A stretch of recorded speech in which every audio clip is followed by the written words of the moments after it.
While there have been many attempts to get rid of bezels on smartphones before, none felt quite as natural or well thought out as Samsung's design choice. These days it seems everyone is copying the iPhone notch, while Samsung has decided to stick with virtually the same award-winning design we saw last year. There are a few changes though. The bezels at either end of the display is now slightly thinner, the aluminum is tougher, and the glass coating the display is a little thicker than the Galaxy S8. The back has a clean look, with branded logos accompanied by the new vertical dual camera system, a heart rate sensor, and a fingerprint scanner located in a much easier position. My black unit is an absolute fingerprint magnet, and while I do believe the benefits of a glass-back smartphone outweigh the negatives, it's still a bit of a pain to keep clean. Samsung phones have always been feature-packed, and the Galaxy S9 Plus continues this trend. You get a water-resistant device with wireless charging, a micro SD card slot, stereo speakers, plus a headphone jack. You'll also get a dedicated Bixby button. This is Samsung's virtual assistant that has people on both sides of the fence. And if you're not a fan, well, I'll link a video showing how I repurposed this button to my liking. As for the display, well, Samsung's AMOLED panels are the best in the business, and this particular 6.2-inch display doesn't disappoint. The burst of color and vibrancy on this screen is sublime.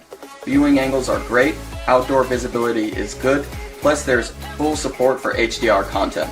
After having seen a few poor OLED displays in recent Android phones, it's great to finally have one that lives up to the hype. Powered by Qualcomm Snapdragon 845 processor and 6GB of RAM, Galaxy S9 Plus is an absolute beast.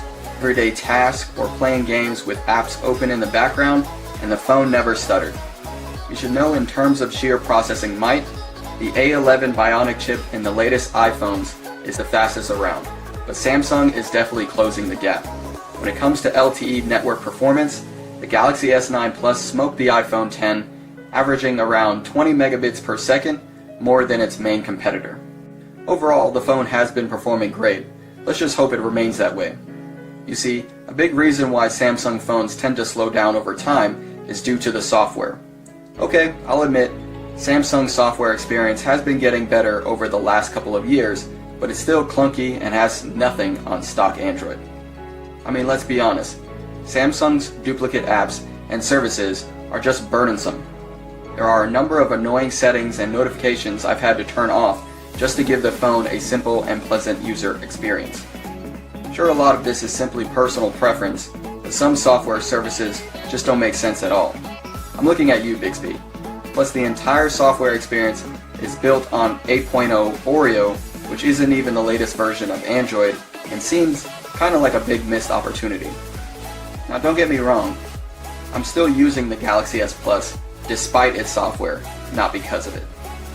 As for the battery life, well, the 3500 mAh battery is the same size as last year's model, so I didn't expect much of a boost in endurance, and to be honest, I didn't see much either.